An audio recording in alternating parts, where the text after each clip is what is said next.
అవని మాయకు నిహారికకు మీ ఇష్టం వచ్చింది చేసుకోండి, నేను చేసేది నేను చేస్తాను అని చెప్పి చెప్తూ ఉంటుంది. ముక్కు పుడక ఎలాగైనా సరే నేనే దక్కించుకుంటాను అవని అని చెప్పి మాయ చెప్తూ ఉంటుంది. నా కంఠంలో ప్రాణం ఉండగా ముక్కు పుడక నీకు దక్కనివ్వను, నీకు చాతనైంది చేసుకో అని చెప్పి అవని తన లగేజ్ తీసుకొని అక్కడి నుంచి వెళ్ళిపోతూ ఉంటుంది. మనమేదో దీంతో ఆడుకుందామని వస్తే ఇది మనతో ఆడుకుందేంటి అని నిహారిక మాయతో చెప్తూ ఉంటుంది. ఇక మరోవైపు అవని అమ్మవారి విగ్రహం దగ్గరకు వెళ్తుంది. అమ్మవారి విగ్రహాన్ని నిలదీస్తూ ఉంటుంది. నేనేం తప్పు చేశాను, ఏం పాపం చేశాను, ఊరి కోసం నిలబట్టం నేను చేసిన తప్ప, నేను చేస్తుందల్లా కూడా నా కుటుంబ పరువు నిలబెట్టడం కోసం, నా అత్త గౌరవాన్ని నిలబెట్టడం కోసమే కదా, అయినా కూడా నన్ను ఎందుకు ఒంటరిదాన్ని చేశావు అని చెప్పి అవని అమ్మవారి విగ్రహాన్ని నిలదీస్తూ ఉంటుంది. అప్పుడే ఒక స్వామీజీ అవని దగ్గరకు వస్తారు.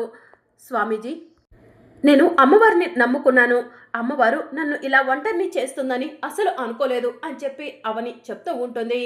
వచ్చినప్పటి నుంచి చూస్తున్నాను, అందరూ ఏవేవో మాట్లాడుతున్నారు, కానీ నీలాంటి త్యాగం ఎవరు చేయలేవరమ్మా, నువ్వు చేస్తున్నది చాలా పెద్ద త్యాగం అని స్వామీజీ చెప్తూ ఉంటారు. స్వామీజీ, 4 రోజుల్లో అమావాస్య గడియలు సమీపిస్తాయి, అమావాస్య గడియల్లో ఆ వసీకర అంతు చూస్తాను, ఈ ఊరికి పట్టిన పీడను వదిలిస్తాను, ఊరికి ఇచ్చిన మాటను నిలబెట్టుకుంటాను అని చెప్పి అవని అంటుంది. అందుకుగాను నేను అమ్మవారి దీక్ష తీసుకోవాలనుకుంటున్నాను స్వామీజీ అని చెప్పి అవని అంటుంది. చాలా మంచి నిర్ణయం తీసుకున్నావమ్మా, వెళ్ళి దుస్తులు మార్చుకొనిరా అని స్వామీజీ చెప్తూ ఉంటారు. ఇక అవని అమ్మవారికి సంబంధించిన ఎర్రటి వస్త్రాలు కట్టుకొని రాగానే బొట్టు పెట్టుకోమ్మా అని స్వామీజీ చెప్తూ ఉంటారు. ఇక అవని బొట్టు పెట్టుకుంటుంది. ఆ తరువాత స్వామీజీ, అమ్మ, ఎలాగూ అమ్మవారి దీక్ష తీసుకున్నావు కాబట్టి ఆ పరమశివుడి దీక్ష కూడా తీసుకో అమ్మా, ఈ అమావాస్య చాలా ముఖ్యమైనది, ఆ రోజు ఆ శివయ్య ఇక్కడ తాండవం చేస్తాడని అంటూ ఉంటారు అని చెప్పి స్వామీజీ చెప్తూ ఉంటారు. సరే స్వామీజీ, మీరు చెప్పినట్టుగానే చేస్తాను అని చెప్పి అవని అంటుంది. నువ్వు తీసుకుంది మంచి నిర్ణయం, నీకులాగా కూతుర్ని ఎవరు కూడా బలి అవుతుందని తెలిసి కూడా త్యాగానికి సిద్ధపడరమ్మా, నీ నిర్ణయం మంచిది కాబట్టి ఆ వశీకర అంతం జరుగుతుంది, అంతా మంచి జరుగుతుంది అని స్వామీజీ చెప్తూ ఉంటారు. ఇదే గుడిలో ఆ శివయ్య సమక్షంలో ఆ వశీకరను అంతం చేస్తాను దీక్షలో ఉండి అని చెప్పి అవని స్వామీజీకి చెప్తూ ఉంటుంది. నువ్వు అనుకున్నది అనుకున్నట్టుగా జరిగిపోతుంది అని చెప్పి స్వామీజీ అవనిని ఆశీర్వదిస్తారు. మరోవైపు వశీకర ఓం జటాయ నమః, ఓం కాపాలికాయ నమః అంటూ పూజలు చేస్తూ ఉంటుంది. అప్పుడు జట ప్రత్యక్షమై పకపకమని నవ్వుతూ ఉంటుంది. ఏంటి జట, సమయం కాని సమయంలో వచ్చావు, నేను పిలవకుండానే వచ్చావు, నేను యాగాన్ని ఆపినందుకు నన్ను అభినందించటానికి వచ్చావా అని వశీకర అడుగుతూ ఉంటుంది. నువ్వు అనుకున్నట్టుగా నిన్ను అభినందించటానికి నేను రాలేదు వశీకర, నిన్ను అంతం చేయడం కోసం అవని దీక్ష తీసుకుంది, నీకు మరణ గడియలు దగ్గర పడుతున్నాయి, అవనిపై గెలిచానని సంబరపడుతున్నావు, యాగాన్ని ఆఫ్ చేశానని తెగ సంబరపడిపోతున్నావు కాబట్టి మరణ గడియలు దగ్గర పడుతున్నాయని నీకు చెప్పడానికి వచ్చాను వశీకర.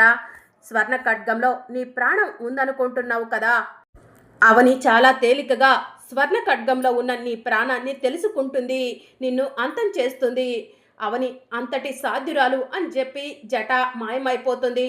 జట చెప్పింది నిజమే, అవని అనుకున్నంత మామూలు మనిషి కాదు, అనుకుంది అంటే ఏదైనా సాధిస్తుంది, ఎట్టి పరిస్థితుల్లో నా ప్రాణాలు అవని చేతుల్లో పోవటానికి వీల్లేదు అని చెప్పి వశీకర తనలో తానే అనుకొని జడల మర్రి చుట్టూ రక్షణ వలయాన్ని ఏర్పరచుకుంటుంది. అవని, ఇక నా ప్రాణం తీయటం నీ వల్ల కాదు, రక్షక వలయాన్ని ఆ జడల మర్రి చుట్టూ ఏర్పరచుకున్నాను, ఒక మానవ స్త్రీ మంత్రశక్తులు ఉన్న నన్ను అంతం చేయటమా, జరగకూడదు అలా అని చెప్పి వశీకర తనలో తానే అనుకుంటూ ఉంటుంది. ఇక మరోవైపు అక్షయ ఒంటరిగా కూర్చొని అవని, శ్రీకర్, అక్షయ ముగ్గురు కలిసి దిగిన ఫోటోని పట్టుకొని, మన ముగ్గురం ఎప్పుడు ఇలానే కలిసి ఉండాలని అనుకున్నాను, కానీ నువ్వు ఉన్నట్టుండి ఇంటి నుంచి వెళ్ళిపోయావు, నాకు చాలా బాధగా ఉందమ్మా, నువ్వు ఎప్పుడు తిరిగి వస్తావా అనుకుంటున్నాను అని చెప్పి అక్షయ ఫోటోని మాట్లాడుకుంటూ ఏడుస్తూ ఉంటుంది. అప్పుడే శ్రీకర్ అన్నం తీసుకొని అక్షయ్ దగ్గరకు వచ్చి, అక్షయ, నీకు అన్నం తీసుకొచ్చాను, పట్టమ్మా, నేనే తినిపిస్తాను అని చెప్పి అంటూ ఉంటాడు. నాన్న, పాపం అమ్మ అన్నం తిన్నదో లేదో అని చెప్పి అక్షయ అంటూ ఉంటుంది. అదేంటమ్మా అక్షయ అలా అంటున్నావు? ముందు నువ్వు తిను అని చెప్పి శ్రీకర్ అంటూ ఉంటాడు. నాన్న, అమ్మ ఏం తప్పు చేసింది? ఊరు గురించి, ఊరి బాగు గురించి ఆలోచించటమే అమ్మ చేసిన తప్ప? అమ్మను ఎందుకు నాన్న ఇంటి నుంచి బయటకు పంపించేశారు? ప్లీజ్ నాన్న, అమ్మను ఇంటికి తీసుకురండి నాన్న అని అక్షయ అడుగుతూ ఉంటుంది. మీ అమ్మ తప్పకుండా ఆ వశీకర అంతమైన తర్వాత తిరిగి వస్తుందమ్మా అని శ్రీకర్ అంటూ ఉంటాడు. ఇంతమంది ఉండి కూడా అమ్మను ఒంటరిగా పోరాటం చేయమనటం ఎంతవరకు కరెక్ట్ నాన్న అని చెప్పి అక్షయ అంటూ ఉంటుంది. నేను అవనిని వదిలేశానని నువ్వెలా అనుకుంటావమ్మా? త్వరలోనే అవని దగ్గరకు వెళ్తాను. అవని వెనుక నేను అండగా ఉంటాను. ప్లీజ్ అమ్మా, నా మాట కాదనకుండా నేను పెట్టింది తిను అని చెప్పి శ్రీకర్ అవనికి అన్నం తినిపిస్తూ ఉంటాడు. అప్పుడే వేదవతి ప్రసాదరావు అక్షయ్ దగ్గరకు వచ్చి, అక్షయ నా బంగారు తల్లి తింటున్నావమ్మా? నేను మీ అమ్మతో పాటు నిన్ను వెళ్లకుండా అడ్డుకున్నందుకు నేను అన్నం తీసుకొస్తే తింటావో లేదో అని చెప్పి మీ నాన్నకిచ్చి పంపించాను. కడుపు నిండా తిని హాయిగా నిద్రపోమ్మా అని వేదవతి అక్షయ్తో చెప్తూ ఉంటుంది. నానమ్మ, అమ్మ ఏం తప్పు చేసింది? ఊరందరి బాగు గురించి ఆలోచించటం, నీ పరువు మర్యాదల గురించి ఆలోచించటమే అమ్మ చేసిన తప్ప? పాపం అమ్మ ఊరి చివరన ఒంటరిగా ఉంది. అమ్మ అన్నం తినను కూడా తినలేదు. అమ్మను తీసుకురండి నానమ్మ అని చెప్పి అక్షయ్ అడుగుతూ ఉంటుంది. వశీకరతో యుద్ధం మొదలుపెట్టిన తర్వాత మీ అమ్మ వెనక అండగా మేముంటామమ్మా.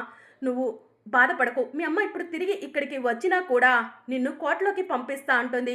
అది మాకు నచ్చట్లేదు అని చెప్పి వేదవతి ప్రసాదరావు అక్షయ్కు చెప్తూ ఉంటారు. ఇక మరోవైపు అవని అమ్మవారి విగ్రహానికి నమస్కారం చేసుకుంటూ ఉంటుంది. అప్పుడు అక్షయ అవనిని వెతుక్కుంటూ అవని దగ్గరికి వస్తూ ఉంటుంది. స్వామీజీ అక్షయ్కు ఎదురు వెళ్ళి, అమ్మా అక్షయ, ఏంటమ్మా ఇలా వచ్చావు అని చెప్పి అడుగుతూ ఉంటారు. అమ్మను చూడాలనిపించింది, అందుకే వచ్చాను అని చెప్పి అక్షయ్ చెప్తూ ఉంటుంది. అసలే రోజులు బాగోలేదమ్మా. ఆ వశీకర నీ కోసం ఎదురు చూస్తుంది. నువ్వు ఇలాంటి సమయంలో రాకమ్మా అని స్వామీజీ చెప్తూ ఉంటారు. సరే స్వామీజీ, అమ్మ ఎక్కడుంది అని అక్షయ్ అంటుంది. అదిగో అక్కడుంది అని చెప్పి స్వామీజీ చూపిస్తూ ఉంటారు. అమ్మ ఏంటి ఎరుపు రంగు దుస్తులు వేసుకుంది స్వామీజీ అని చెప్పి అక్షయ్ అడుగుతూ ఉంటుంది. ఆ వశీకరణను అంతం చేయడం కోసం దుష్ట శిక్షణ అంటారు కదమ్మా, అందుకే మీ అమ్మ దీక్ష తీసుకుంది అని స్వామీజీ చెప్తూ ఉంటారు. ఇక అవని అమ్మవారికి నమస్కారం చేసుకుంటూ ఉంటే అక్షయ అమ్మా అని పిలవటంతో అవని అక్షయ్ను హగ్ చేసుకుంటుంది. అమ్మా అక్షయ, ఏమైంది? ఎందుకు ఏడుస్తున్నావు అని అవని అడుగుతూ ఉంటుంది.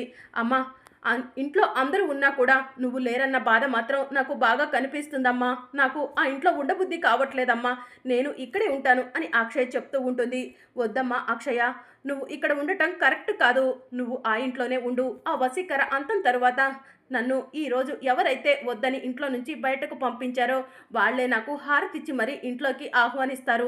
నా మాట కాదనకమ్మా అక్షయ అని చెప్పి అవని అంటుంది. సరే అమ్మా, నీ మాట కోసం వెళ్తాను అని చెప్పి అక్షయ్ అంటుంది. ఇక అక్షయ రోడ్డు మీద నడుచుకుంటూ ఇంటికి వెళ్తూ ఉండగా నల్లటి వస్త్రాలు ధరించి మొహం కనిపించకుండా ఒక ముసుగు మనిషి అక్షయ్ దగ్గరకు వచ్చి అక్షయ్కు ఎదురుగా నుంచుంటారు. ఏయ్, ఎవరు నువ్వు అని చెప్పి అక్షయ్ అడుగుతూ ఉంటుంది. నా దారికి అడ్డులే అని అక్షయ్ అంటూ ఉంటే ఆ నల్లటి వస్త్రాలు ధరించిన అతను అక్షయ్ను ఎత్తుకొని వెళ్తూ ఉంటాడు. నన్ను వదిలిపెట్టమన్నానా?